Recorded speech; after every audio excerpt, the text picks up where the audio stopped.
भारत की महान सांस्कृतिक, धार्मिक और आध्यात्मिक परंपरा के प्रतीक और हमारे प्राचीन खगोलीय गणना की वैज्ञानिकता के प्रतीक, विश्व के इतिहास में संपूर्ण मानव जाति के लिए सबसे बड़े आयोजन प्रयाग के महाकुंभ पर जब प्रधानमंत्री श्री नरेंद्र मोदी जी ने आज लोकसभा में अपना वक्तव्य दिया तो यह एक ऐतिहासिक अभूतपूर्व क्षण था जो हर भारतीय के लिए गर्व का विषय था।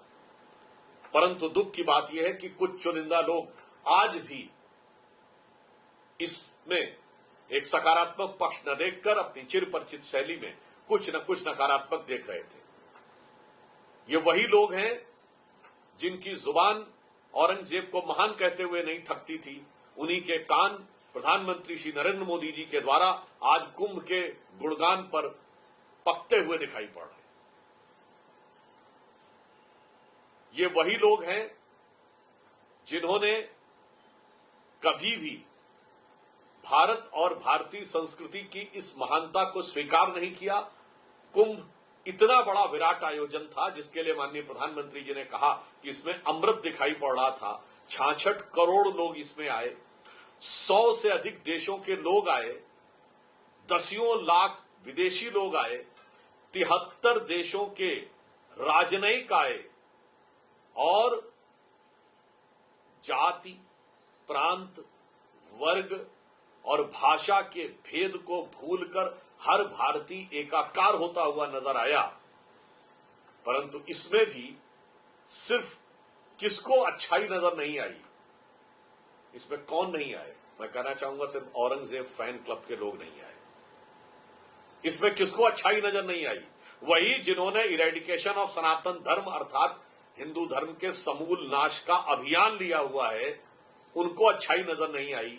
जो श्री रामलला विराजमान को प्रणाम करने नहीं गए, उनको अच्छाई नजर नहीं आई। वही कुंभ में स्नान करने नहीं गए, उनको अच्छाई नजर नहीं आई।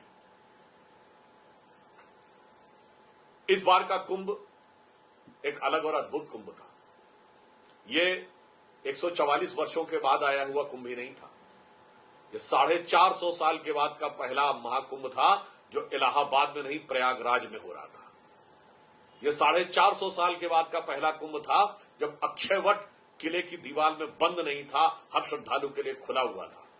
ये 500 साल के बाद का पहला कुंभ था जब श्री रामलला विराजमान पूर्ण प्रतिष्ठा के साथ मंदिर में स्थापित थे और अब जिले का नाम फैजाबाद नहीं अयोध्या था। ये 350 साल के बाद का पहला कुंभ था जब आतताई, निर्दयी और क्रूर औरंगजेब के नाम पर महाराष्ट्र के बने हुए जिले औरंगाबाद का नाम अब औरंगाबाद नहीं बल्कि छत्रपति संभाजी महाराज नगर हो चुका था।